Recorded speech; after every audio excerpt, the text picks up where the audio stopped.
Welcome to Counters.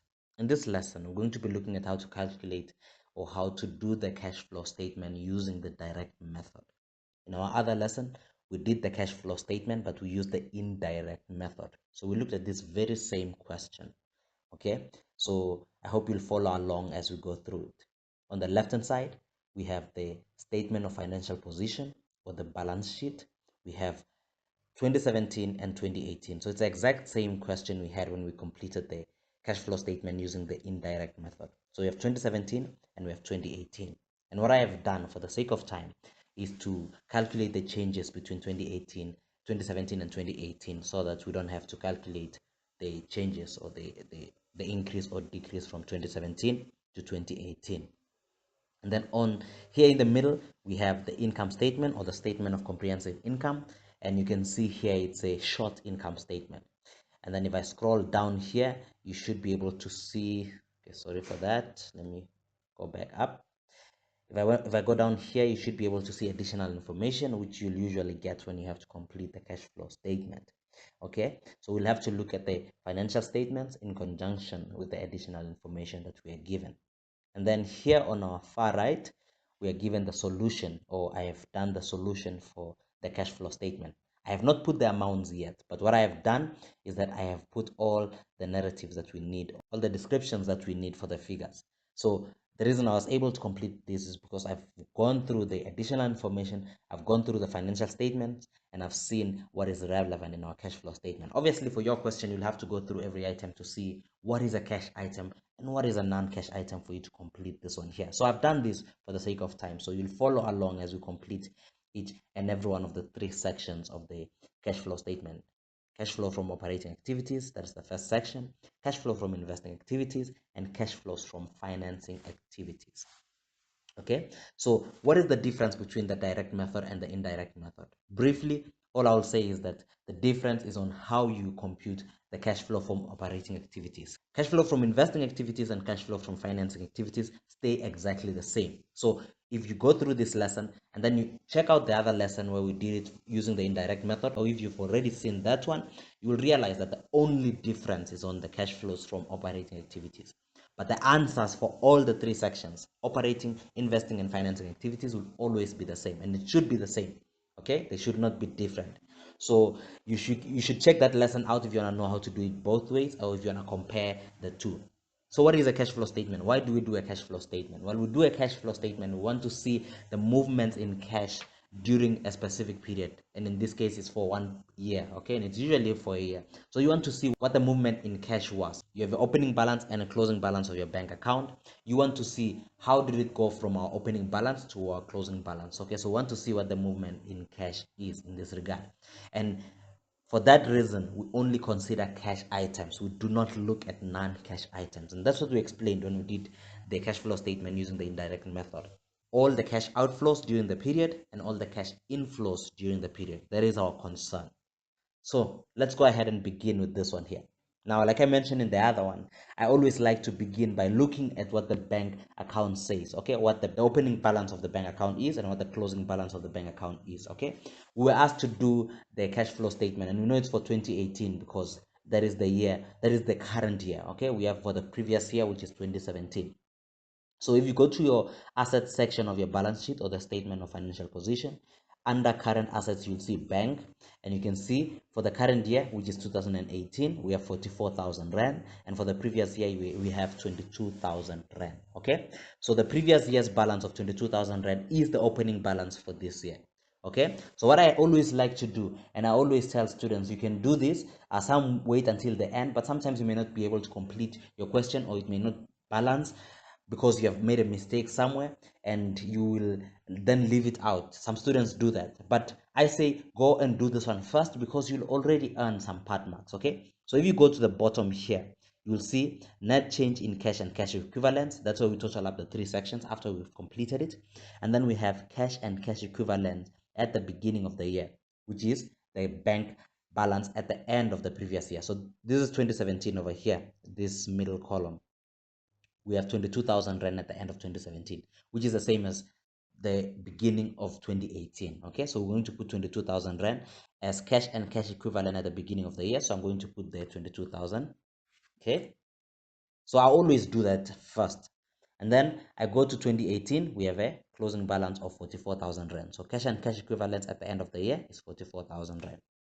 44,000. Okay, so I've done that already. I did not need to do any calculations. I just took the figures from the balance sheet or the statement of financial position and put them there. So what do I know? I know that my answer should be 44,000, the cash and cash equivalent at the end of the year, minus the cash and cash equivalent at the beginning of the year. So it's going to be 44,000 minus 22,000, and it will give me 22,000 rand. That should be the net change in cash and cash equivalent. So I know if I get anything other than 22,000 rand, I am wrong somewhere. Okay, I've done a mistake somewhere. Okay, so but I know I'll always get marks for this one here. Obviously, if you're given marks, and you'll usually be given maybe half a mark or 1 mark depending on the level that you are studying. So that is the first thing that I always encourage you to do. So once you've done that, now let's begin with our question. Okay, so let's start with our cash flows from operating activities. The first one there is cash received from customers. Obviously, if you look at a solution from your question or from your book or from your previous exam papers, they may be slightly different from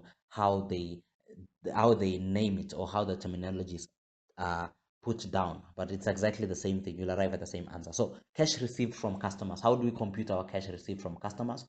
Well, here's how you do it. This one is fairly simple. We know that the revenue is the same as sales. So your income statement or your statement of comprehensive income might write their sales. Okay, so let me just put their sales so that you know that revenue and sales is the same thing. Okay, we have 800,000 rand of sales. Okay, so we want the cash received from customers. So you can't assume that 800,000 rand is all received from customers, because some sales might be on cash and some sales might be on credit. So here's how you get the cash received from customers. Very simple. You take your sales or your revenue, which is 800,000 rand. So I'm just doing this as the calculations that you'll have to put down when you're doing your solution. And then you add the accounts receivable or debtors, account receivable at the beginning of the period. So I'm just going to put the beginning. Okay, so that let me just make this bit bigger. Okay, so plus accounts receivable at the beginning, we know we have 28,000 rand from the previous period, which is the same as at the beginning. So I put that down here, 28,000. Okay, and then less the accounts receivable at the end of the year, okay, which is the one at 2018. So end. So I said less. Okay, so we have to deduct it. So accounts receivable at the end of the year is 26,000 rand, which is the end of this current year. Okay, so 26,000 rand. And then we will have cash received from customers. So what is the answer? So obviously we're going to take the 800,000 plus the 28,000 minus the 26,000. Okay, I put it as a plus there because it's already a negative, so it gives an answer. It gives us an answer of 802,000 rand. Okay, so I hope you're following along well. This is how you do the cash received from customers. Okay, so what I did, I took the revenue or the sales plus the accounts receivable from the previous year minus the accounts receivable from the current year. Okay, and why do I do that? Why do I deduct the one from the current year? Because I have not received the cash yet. Okay, if I have accounts receivable at the end of this specific year, it means I have not received that cash from the customers yet. So that is why I deduct it. So because the cash flow statement is only concerned with the movement of cash. Okay, so we received 802,000 rand. So let me put 800. Okay, let me just take it from here. 802,000 rand. Okay, now we've done that one. What about cash paid to suppliers? Okay, so here you have to pay careful attention. Okay, so because this one here is a bit tricky, or it's challenging to many students. It need not be, because it's actually very straightforward if you pay attention to your details. Okay, so some students find it very challenging to do this one here, cash paid to suppliers. So pay attention to this one here. So let me just put this one, cash received customers, so that you follow along with my calculations. Okay, and then now I do the cash paid to suppliers. So let me change that to paid. Now let's calculate the cash that is paid to our suppliers. Okay, so Where do we get the cash paid to suppliers? Okay, let me change customers to suppliers. So if you look at this one here, we sold goods. That's how we're able to make revenue. And where did we get those goods from? We bought them from our suppliers. Okay. So here in our income statement, we have cost of goods sold or cost of sales. Okay, same thing. So we have cost of sales. This is how much it costed us to buy these goods and sell them. Okay. But then we want to know, first of all, in fact, there are two steps to this one here, cash paid to suppliers. Okay, there are two steps that you follow. The first step is to calculate the actual purchases during the year.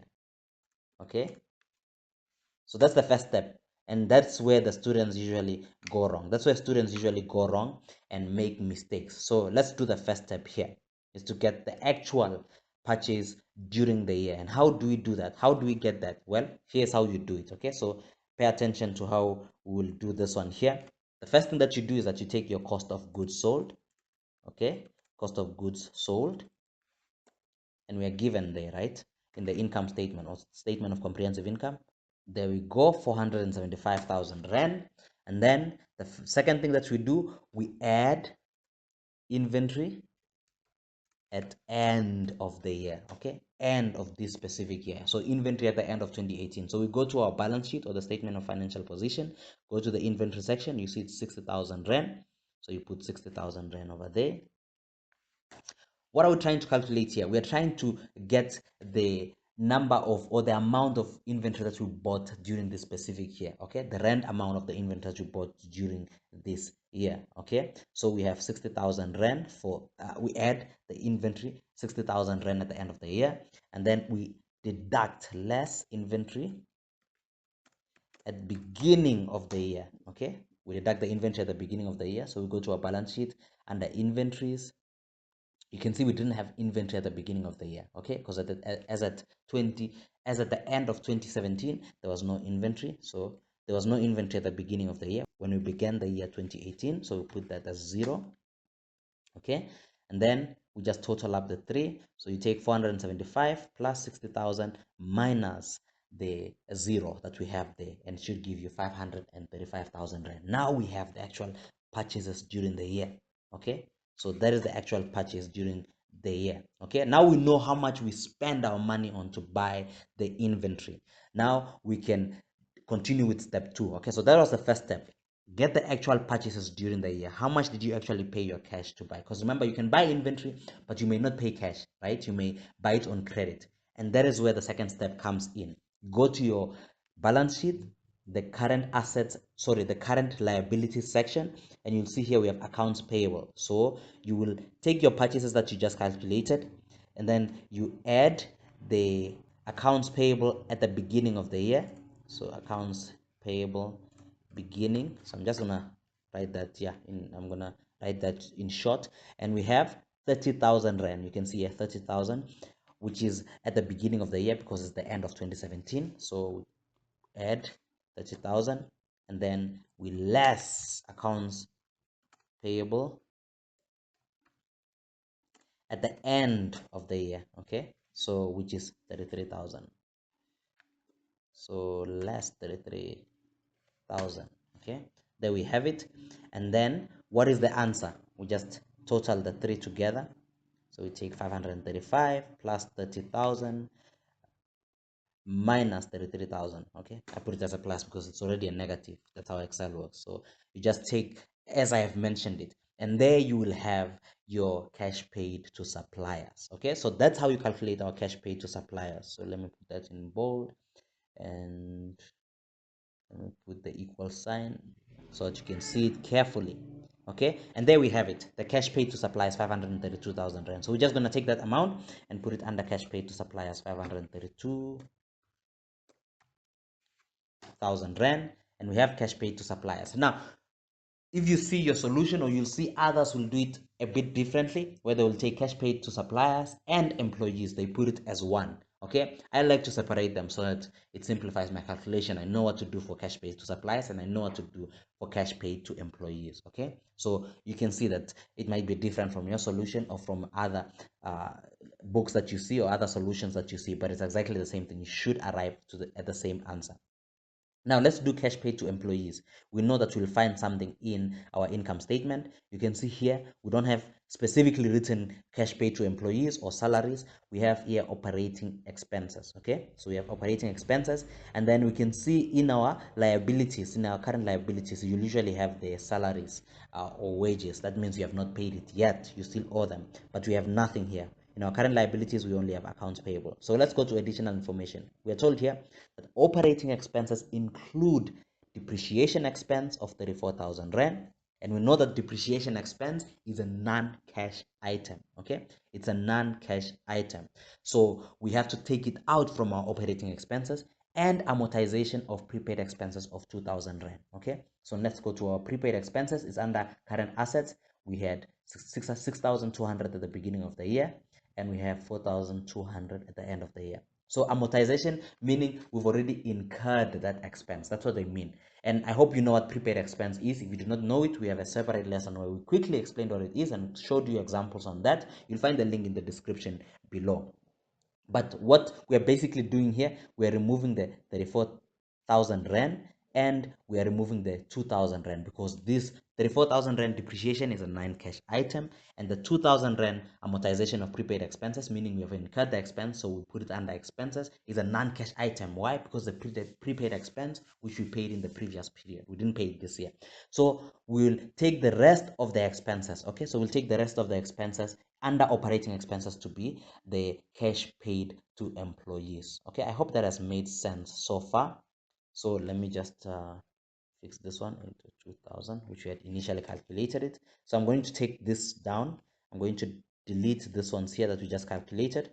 I hope you had written it down, or you can just rewind the video and you should be able to see what we did. Okay, I deleted because I want to do the other calculation. So our operating expenses, we have operating expenses, we have 220,000 Rand. Okay, and then we deduct depreciation, because the depreciation is a non-cash item, and I think it was 34,000. And then we also deduct the amortization of prepaid expenses, and like I said, it means that we have already incurred the expense this year. Okay, if you understand what prepaid expenses is, I'm sure it makes more sense. So prepaid expense amortization. Okay, we put the last 2,000, and it should give us the answer of okay, so just sum it up, the 184,000 Rand, and that is the cash paid to employees. Okay, so if you are given in your income statement cash paid to employees or salaries and wages, and then you find nothing under current liabilities, that means you'll just put that amount as it is. That means that's the actual amount that you paid. But if you have cash paid, if you have salaries and wages under your income statement, and then you go to your liability section and you see salaries and wages, it means you still owe for salaries and wages. You didn't pay everything. Okay, so you need to deduct whatever you didn't pay. You need to deduct the salaries and wages under your liability section. Okay, I hope that has made sense. But here we didn't have that situation. I know some students will ask, what about this case and this case? But here everything was under operating expenses, so I needed to take out what is a non-cash item. Okay, and then I put the rest under cash paid to employees. So we have the answer there, 184,000 Rand. And then cash paid for interest expense, you can see here we have interest expense of 8,000 Rand. Okay, and then under our liability section, so you can see we look at our income statement in conjunction with our balance sheet. So under our liability section, we don't have interest expense. That means we paid it all. If we didn't pay it all, it should be under our current liabilities. Okay, and you can see under our additional information. Okay, so let me just highlight what we've done so far. We've done that one. And then interest expense, we are told here under D that interest expense of 8,000 Rand was paid in cash. Okay, so that's what we're told, and it should have been a bit tricky for students who are doing it under the indirect method of the cash flow statement, but here it was straightforward. So we're just going to put the 8,000 as it is because we paid it. Okay, and then cash paid for taxation, we have income tax 38,000 Rand. Okay, so we have income tax of 38,000 Rand, and we go to our current liabilities. You can see we have no income tax. That means we paid everything. And then under our additional information, there's nothing which is said about income tax. Okay, so I'm trying to move a bit faster here so that this video is not too long. I mean, you can always rewind the video if you did not get something clearly or you want to clarify something. So we have 38,000 Rand cash paid for taxation. And then cash paid for dividends. Okay, cash paid for dividends. Where do I get that? Well, we don't have that under our income statement, so I will go down to our additional information. We can see here under C, we're told that cash dividend of 48,000 Rand was paid in 2018. So I highlight that. That's 48,000 Rand. So we have to remember that and put it under cash paid for dividends. So 48,000 Rand. Okay, one thing that I forgot to do is to put all these expenses in negative, so let's quickly do that. Cash received from customers is a positive because we received money. Cash paid to suppliers is a negative, so I'll put that as a negative. And then cash paid to employees, negative as well. Don't forget to do that, you must remember to do that. Cash paid for interest expense, negative. Cash paid for taxation, so these are all cash payments, so cash outflows, money went out of our account. And the 48,000 Rand, put it as a negative as well. And you can see there we have our cash, a net cash outflow or inflow from operating activities, but you can see it's a negative. That means from our operations we paid out cash of 8,000 Rand. You can see it's minus 8,000 Rand. So cash flows from operation, it's a cash outflow, net cash outflow from operating activities of 8,000 Rand. Okay, so remember to pay attention to your signs, okay, your positive signs and your negative signs. Okay, obviously you may not have the exact same amounts here. Like for instance, you may not have dividends in your question, you may not have interest expense. So things like those, you have to pay attention to them. Why did I pay out during our operation year? Okay, during the operating period. So that is what you take into account. Okay, and that is the only thing which is actually different, like I mentioned at the beginning, from the cash flows using the indirect method and using the direct method. Okay, the only difference is cash flows from operating activities. Okay, now let's move on to cash flows from investing activities. If you looked at our other lesson using the indirect method, it should be the same, exactly the same for you. Okay, so I'm just quickly going to run through this one here. Purchase of equipment. Okay, so you have to pay attention to your financial statements and look at your additional information so that you can know if you purchased any equipment. Like I said, I already went through the question and I saw that we did purchase equipment. And how did I know that? Let's go to our additional information. You can see here equipment with a cost of 36,000 Rand was purchased for cash. Very important, you have to identify whether it was purchased for cash or it was purchased on credit. If it was purchased on credit, then it's not a cash item. Or if part of it was on credit and part of it was on cash, then you'll just be concerned with the one which was on cash. Okay, so we purchased equipment with the cost of 36,000 Rand. We purchased it on cash, so we'll put there minus 36,000 Rand because we had to pay cash. It was a cash outflow, money left our bank account. Okay, and then proceeds from the sale of land. How did I know that? Remember, I went through the information. You have to identify whatever you paid. And remember, we're looking at investing activities, right? When we look at investment activities, we're mainly looking at what happened with our non-current assets. Okay, movements in or out of our non-current assets. Okay, those are investments for the business, and that is the things we focus on. Okay, so we go here, we are saying here, we see here under point number B, land was sold at its book value for cash. We're not told the amount, so we have to go back and figure it out in our balance sheet or the statement of financial position over here. Land. 2017 we had land, the land was worth 30,000 Rand in our books, and 2018 it's only worth 20,000 Rand.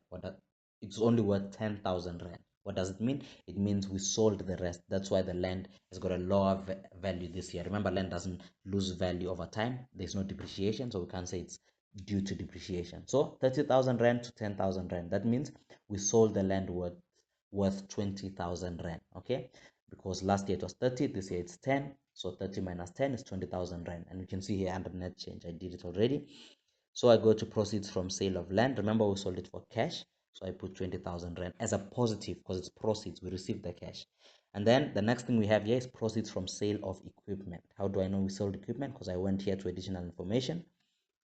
So let me highlight where we did for land. Okay, so we go here to E, equipment with the cost of 36,000 Rand was purchased for cash. We've already done that. Equipment with a cost of 24,000 Rand and a book value of 18,000 Rand was sold for 16,000 Rand cash. Okay, so the cost and the book value, I mean, there are depreciation implications there. There's loss or profit on disposal of equipment, but here we're not concerned about that. Okay, that matters if you are doing it under the indirect method. Okay, and that will affect your cash flows from operating activities, which you will see if you look at the other lesson when we looked at the cash flows using the indirect method. But here it's the direct method, so we're only concerned with how much we sold this equipment for. So we sold it for 16,000 Rand cash. Remember, it was on cash, so we just put the positive 16,000 Rand, and there you have it. So let me highlight that. We're done with that one.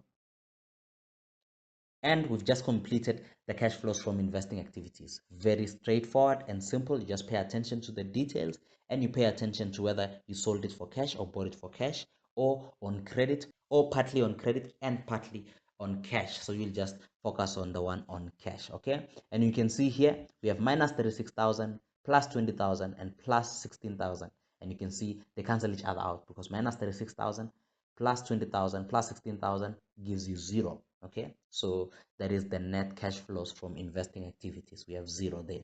Okay, so you may ask why is it 0, but yeah, you'll know it's just a calculation here. Now let's go to the last one, cash flows from financing activities. Okay, financing activities. So this just focuses on the financing of the business, focuses on your equity and liabilities section, your shareholders equity section, as well as your liabilities section. Okay, so we are dealing here with loans and shares which were issued or shares which were bought and things like that. That's the financing activities of the business. Okay, and I've already identified them. We have proceeds from shares issued. We issued new shares. Okay, and how do I know that? Let's go to our information here. You can see here under G, we have ordinary shares were issued for cash. Ordinary shares were issued for cash. How do I know how much it is? Well, I go to our balance sheet under the equity section. You can see here ordinary shares. In 2017, we had 100,000. In 2018, we have 170,000. What does that mean? It means we issued an additional 70,000 Rand, the difference between the two. So I'm just going to put that 70. I'm going to put here 70,000 Rand. Okay, and then payment for long-term loans or non-current liabilities. Okay, payment of long-term loans or non-current liabilities. We paid for long-term loans, right? We had a loan and we made payments towards the long-term loan. Okay, so how do I know that? I did that already. I went through the notes. So let me highlight the shares that we did. Okay, you can see under loans here, we were told here that loans were redeemed at their book value for cash. Loans were redeemed at their book value for cash. Okay, so if we go here, we have non-current liabilities. We have loan payable. At the beginning of the year, we had 140,000 Rand. At the end of the year, we have 100,000 Rand. So you can see the loan has reduced by 40,000 Rand. So that means we paid the loan. So we put there minus 40,000 Rand. Okay, and there we have it. We have done all that we needed to do for the statement of cash flows using the direct method. So all we need to do is just total up the three: the operating section over here, the investing section over here, and the financing section. Okay, so we total up the three. Okay, so we take the total for cash flows from operating activities, we add the cash flows from investing activities, and then we also add the cash flows from financing activities. And remember, how much should it give us? It should give us 22,000 Rand. And there we have it. We got the exact right answer. So we can see here, net change in cash and cash equivalent 22,000 plus the 22,000 at the beginning of the year will give us the 44,000 Rand at the end of the year. Okay, like I said, these two here, you already have it. It's in your balance sheet. So you just take them and plug them in already. I hope this lesson has made sense. I hope you have gained value from this lesson. I know I rushed through a bit of them, but it's for the sake of the video, not to make it too long. And if you have any questions or queries, you can leave them in the comment section below. Otherwise, you can check out the statement of cash flows done using the indirect method. You'll find it in the link in the description below. Otherwise, if you have gained value from this lesson, please subscribe to our channel, like this video, and share it to those you think it might help. Till next time, cheers.